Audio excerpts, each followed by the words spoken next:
আসসালামু আলাইকুম my lovely viewers. আজ আমি বানাবো টমেটো ও বেগুন ভর্তা। এজন্য আমি কড়াইয়ে সরিষার তেল নিলাম। তেলটা একটু গরম হওয়ার পরে এর ভিতর দিয়ে দিলাম টমেটো সিদ্ধ হওয়ার জন্য এবং কিছুক্ষণের জন্য ঢেকে রাখলাম। বেগুনের চারপাশে আমি তৈল মাখিয়ে নিলাম। আজ আমি পুড়িয়ে বেগুন ভর্তা করব, এই জন্য আর একটা বান্নারে আমি বেগুন পুড়িয়ে নিলাম। আসলে আমরা সবাই বেগুনের ভর্তাটা এটা অনেক টেস্ট হয়, কিন্তু এর সাথে যদি একটু টমেটো অ্যাড করা হয় তাহলে একটু টক লাগে এবং খেতে আরও বেশি মজা হয়। আমার টমেটোগুলো হয়ে গেছে, এখন আমি এগুলো উঠিয়ে রাখবো। বেগুনের এক পাশ পোড়া হয়ে গেলে বেগুনটা আমি ঘুরিয়ে ঘুরিয়ে এর চারিপাশ পুড়িয়ে নেব। এরপরে আমি এর খোসা ছাড়িয়ে নেব।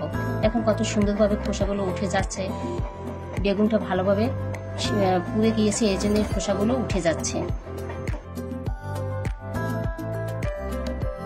দেখুন বেগুনটি কত সুন্দরভাবে সিদ্ধ হয়েছে, আর ভিতরটিও খুব পরিষ্কার।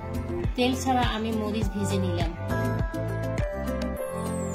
পেঁয়াজ, মরিচ, ধনেপাতা, টমেটো, পুরানো বেগুন নিয়ে নিলাম। পেঁয়াজ এবং মরিচ মেখে নেব। এর ভেতরে তৈল এবং লবণ দিয়ে দেব ধনেপাতা। এগুলো আমি একসাথে মেখে নেব।